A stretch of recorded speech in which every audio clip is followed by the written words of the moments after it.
Hello friend, कैसे हो आप सब लोग। आई होप कि आप सब ठीक होगे। माय नेम इज़ सरस्वती और आज फिर मैं आपके लिए यूपीएसआई मूल विधि का प्रैक्टिस सेट लेकर के आई हुई हूँ। और ये जो प्रैक्टिस सेट है ये हमारा 4th प्रैक्टिस सेट है।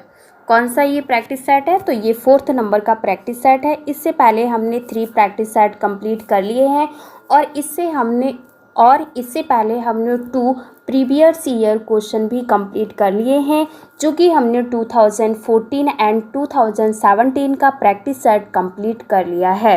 तो अब हम क्वेश्चन स्टार्ट करते हैं। और अगर आप अपने GK teacher academy YouTube channel पर पहली बार विजिट कर रहे हो तो प्लीज़ चैनल को सब्सक्राइब एंड बेल आइकन को प्रेस कर लीजिए, जिससे कि आने वाली हर नई वीडियो का नोटिफिकेशन आप तक पहुंच जाए। और प्लीज़ वीडियो को ज़्यादा से ज़्यादा लोगों को शेयर ज़रूर करें। तो अब हम क्वेश्चन स्टार्ट करते हैं।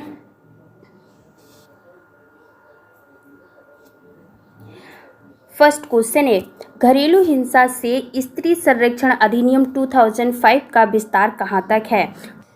तो 2005 का विस्तार जम्मू कश्मीर राज्य के सिवाय समस्त भारत पर है, यानी कि जम्मू कश्मीर को छोड़कर यह पूरे भारत में लागू है, यानी कि इसका राइट आंसर है बी।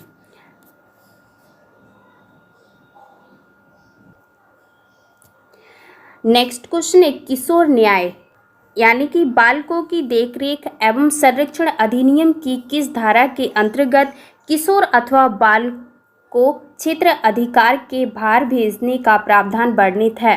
तो धारा 50 के अंतर्गत किशोर अथवा बालक को क्षेत्र अधिकार के भार भेजने का प्रावधान है। नेक्स्ट क्वेश्चन है, धारा 23 के अनुसार अनुसूचित जाति और अनुसूचित जनजाति यानी कि अत्याचार निवारण अधिनियम के प्रयोजनों के लिए नियम बनाने की शक्ति है। तो जो जाति और जनजाति से संबंधित जो प्रावधान बनाने की जो शक्ति है यह केंद्र सरकार के पास है, यानी कि इसका राइट आंसर है सी। राज्य पत्र में अधिसूचना द्वारा केंद्र सरकार को यह शक्ति प्रदान है या यह शक्ति प्राप्त है। नेक्स्ट क्वेश्चन है, पर्यावरण संरक्षण अधिनियम की धारा 2 का विषय है। तो पर्यावरण संरक्षण अधिनियम की धारा 2 का विषय है परिभाषा। नेक्स्ट क्वेश्चन है, वन्यजीव संरक्षण अधिनियम 1972 की किस धारा के अनुसार राज्य सरकार आरक्षित वन क्षेत्र के किसी भाग को वन्यजीव शरण स्थल अभयारण्य घोषित कर सकती है?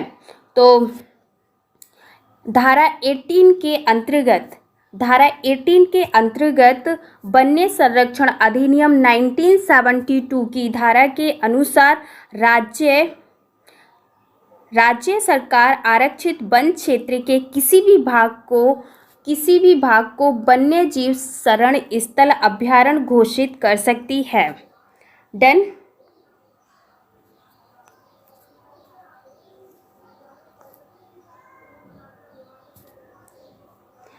नेक्स्ट क्वेश्चन है, वन्य जीव संरक्षण अधिनियम 1972 का लाभ है। तो 1972 का लाभ है गलत अधिग्रहण के लिए दंड देने में, यानी कि इसका राइट आंसर है सी।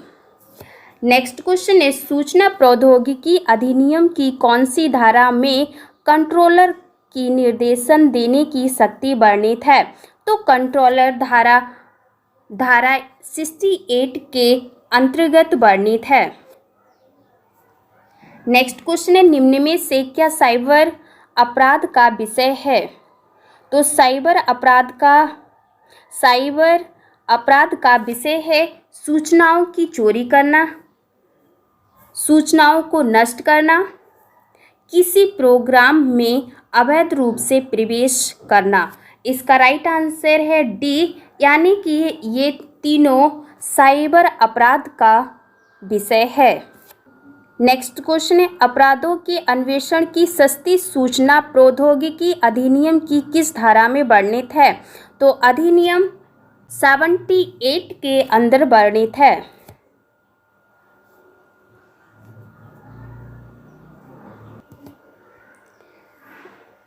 नेक्स्ट क्वेश्चन है राजद्रोह होता है। तो राजद्रोह जो होता है वह होता है सार्वजनिक सभा में राजद्रोहात्मक काव्य पाठ करना, राइट। बी है इस आशय से जनता में पर्चे बांटना कि भारत में विधि द्वारा स्थापित सरकार के प्रति लोगों में घृणा, अपमान और अप्रवृत्ति प्रदीप्ति हो, बिल्कुल।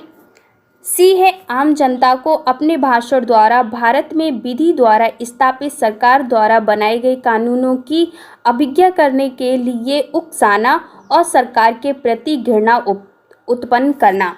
तो ये जो तीनों हैं ये तीनों राजद्रोह का कारण होते हैं या राजद्रोह के प्रकार होते हैं। तो इसका जो राइट आंसर होगा डी। नेक्स्ट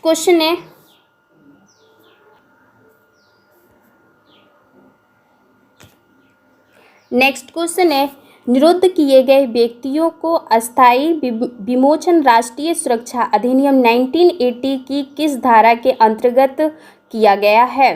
तो धारा 15 के अंतर्गत सुरक्षा अधिनियम 1980 की धारा 15 के अंतर्गत किया गया है। नेक्स्ट क्वेश्चन है राष्ट्रीय सुरक्षा अधिनियम 1980 की किस धारा के अनुसार निरोध आदेश वापस लिए जा सकते हैं। तो निरोध आदेश वापस लिए जा सकते हैं धारा 14 के अंतर्गत, यानी कि इसका राइट आंसर है बी।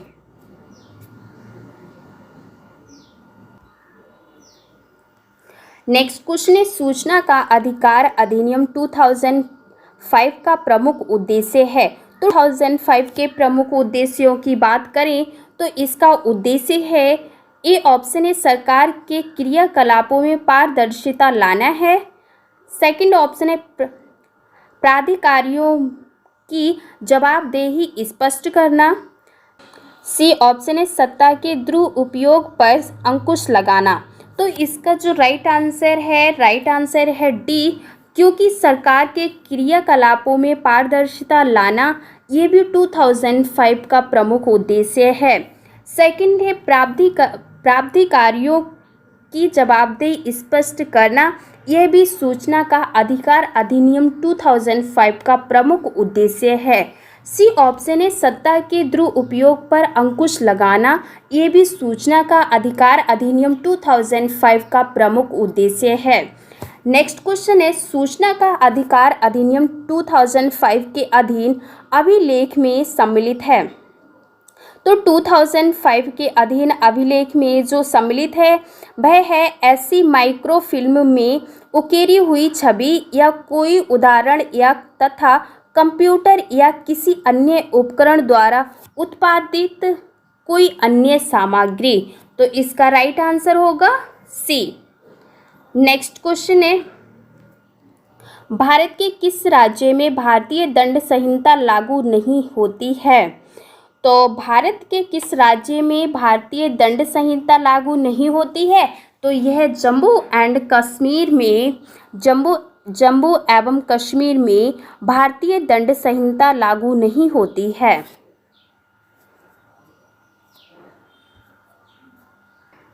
नेक्स्ट क्वेश्चन है अनामक चालक शराब के नशे में मोटर यान चलाता है, बताएं उसने मोटर वाहन अधिनियम की किस धारा का अपराध किया है। अगर कोई भी मोटर वाहन वाला शराब पी के कोई भी गाड़ी चलाता है तो यह धारा 185 के अंतर्गत अपराध है। किस धारा के अंतर्गत ये अपराध है। तो यह धारा 185 के अंतर्गत अपराध है। नेक्स्ट क्वेश्चन है मोटर वाहन अधिनियम 1988 कब लागू होता है। तो मोटर वाहन अधिनियम 1988 लागू होता है 1 जुलाई 1989 को मोटर वाहन अधिनियम लागू होता है। नेक्स्ट क्वेश्चन है प्रयास के लिए दंड का प्रावधान भ्रष्टाचार निवारण अधिनियम की किस धारा में वर्णित है। तो भ्रष्टाचार निवारण अधिनियम की धारा की बात करें तो यह धारा 15 के अंतर्गत वर्णित है। देन नेक्स्ट क्वेश्चन है, भ्रष्टाचार निवारण अधिनियम की धारा 17 में वर्णित विषय है। तो धारा 17 में वर्णित है विवेचना के लिए अधिकृत व्यक्ति, यानी कि इसका राइट आंसर है डी। नेक्स्ट क्वेश्चन है, घरेलू हिंसा से महिलाओं का संरक्षण अधिनियम की धारा 31A के अधीन दंडनीय अपराध है। अगर हम धारा 31A की बात करें तो 31A में कहा गया है कि संज्ञेय और अजमानतीय दंडनीय अपराध है। देन नेक्स्ट क्वेश्चन है, प्रथम भारतीय का नाम बताइए जो संयुक्त राष्ट्रीय महासभा का अध्यक्ष बना। वेरी मोस्ट इम्पोर्टेंट क्वेश्चन है, इस पे तो आप स्टार लगा ही लीजिए। वेरी मोस्ट इम्पोर्टेंट है, प्रथम भारतीय का नाम बताइए जो संयुक्त राष्ट्रीय महासभा का अध्यक्ष बना। तो इसका राइट आंसर है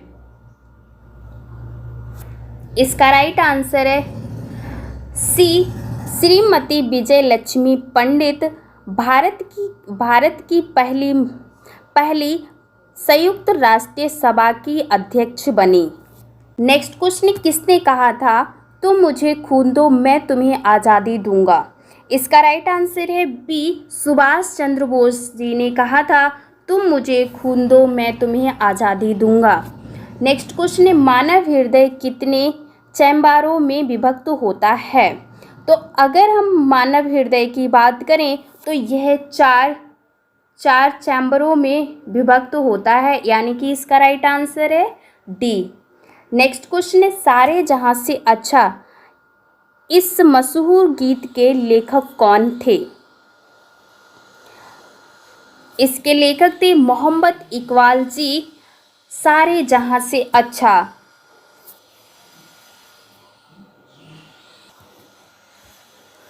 नेक्स्ट क्वेश्चन है, ब्रिटेन के 120 वर्ष पुराने किस विश्वविद्यालय को बंद कर दिया गया है।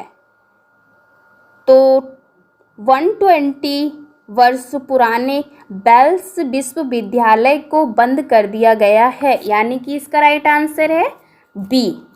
नेक्स्ट क्वेश्चन है, किस संस्था ने आदिवासी छात्रों के लिए आदिवासी शिक्षा ऋण योजना की शुरुआत की है। तो राष्ट्रीय अनुसूचित जनजाति वित्त एवं विकास निगम ने आदिवासी शिक्षा ऋण योजना शुरू की है, यानी कि इसका राइट आंसर है सी। नेक्स्ट क्वेश्चन है, रैम निम्नलिखित में से किसका एक उदाहरण है। तो रैम वोलेटाइल मेमोरी का उदाहरण है, यानी कि इसका राइट आंसर है सी।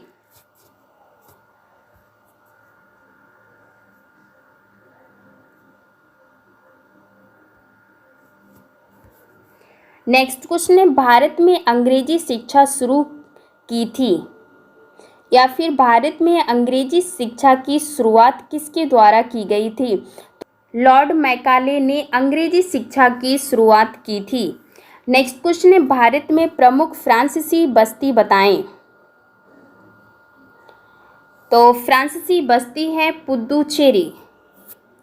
नेक्स्ट क्वेश्चन है, किसको सामान्य बोलचाल में भारत का प्रक्षेपास्त्र पुरुष मिसाइल मैन कहा जाता है। तो missile man doctor APJ Abdul Kalam को कहा जाता है। डॉक्टर APJ अब्दुल कलाम को मिसाइल मैन कहा जाता है। नेक्स्ट क्वेश्चन है, क्रिकेट का प्रथम विश्व कप कब आयोजित हुआ था। तो क्रिकेट का प्रथम विश्व कप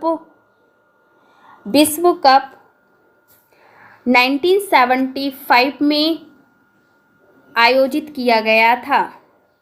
नेक्स्ट क्वेश्चन है, विश्व पर्यावरण दिवस कब मनाया जाता है। तो विश्व पर्यावरण दिवस कब मनाया जाता है। विश्व पर्यावरण दिवस 5 जून के लिए मनाया जाता है।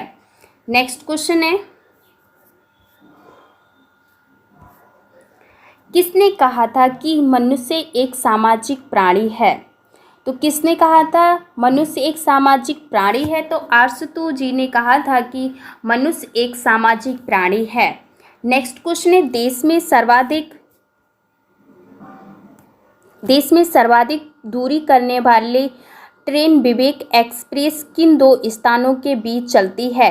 तो ट्रेन एक्सप्रेस डिब्रूगढ़ से कन्याकुमारी तक चलती है या डिब्रूगढ़ से कन्याकुमारी के बीच में चलती है। नेक्स्ट क्वेश्चन है, प्राकृतिक रबड़ को मजबूत और अधिक उछाल वाला बनाने के लिए इसमें मिलाया जाने वाला पदार्थ है। तो रबड़ में उछालने के लिए या उछाल वाला बनाने के लिए इसमें सल्फर मिलाया जाता है। नेक्स्ट क्वेश्चन है, विद्युत उपलब्ध कराने वाला कैगा यंत्र है? तो कैगा यंत्र की बात करें तो विद्युत उपलब्ध कराने वाला कैगा यंत्र परमाणु शक्ति रिएक्टर है। नेक्स्ट क्वेश्चन है, निम्न में से कौन सा लोक जनजातीय नृत्य कर्नाटक से संबंधित है? तो कर्नाटक से संबंधित यक्षगान नृत्य है। नेक्स्ट क्वेश्चन है, निम्नलिखित में से रेशेदार जड़ वाला पौधा कौन सा है? तो जड़ वाला पौधा है गेहूं। नेक्स्ट क्वेश्चन है, पारिस्थितिकी प्रणाली क्या होती है? तो यह जीव भू रासायनिक प्रणाली होती है। नेक्स्ट क्वेश्चन है, लेंस किससे बनता है? लेंस है। नेक्स्ट क्वेश्चन है, वाहनों के अग्र दीपों हेडलाइटों में किस प्रकार के दर्पण का इस्तेमाल होता है?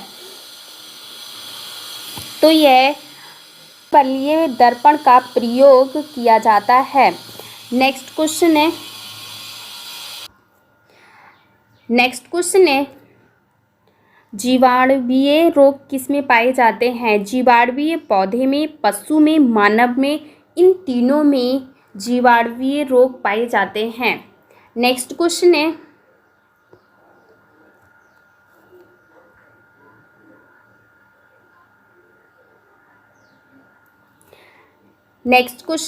किसी शिशु के वंशानुगत जीनों की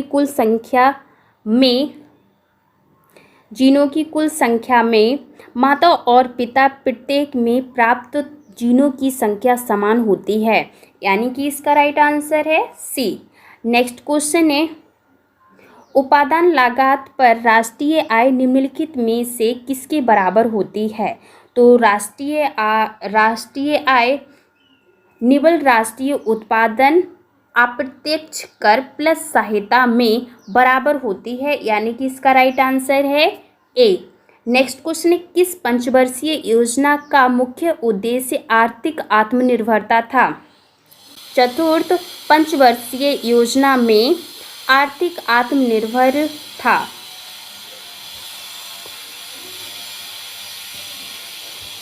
नेक्स्ट क्वेश्चन है, भारत में कौन सी खाद्य फसल अक्टूबर नवंबर में बोई जाती है तथा अप्रैल में काटी जाती है? तो इसका राइट आंसर है डी, गेहूँ।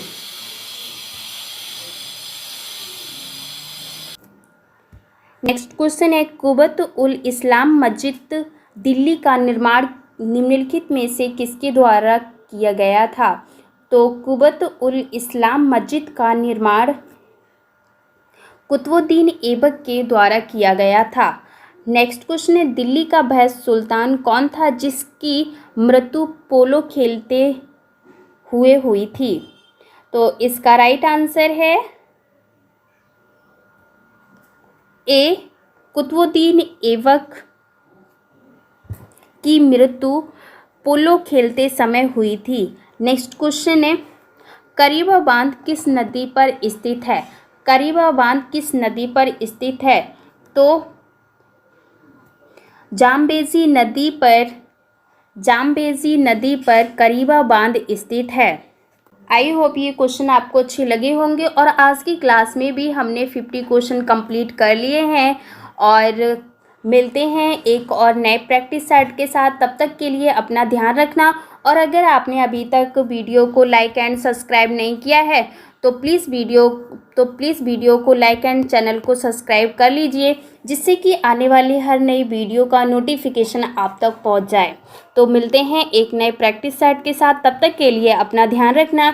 Bye bye, take care, thank you so much.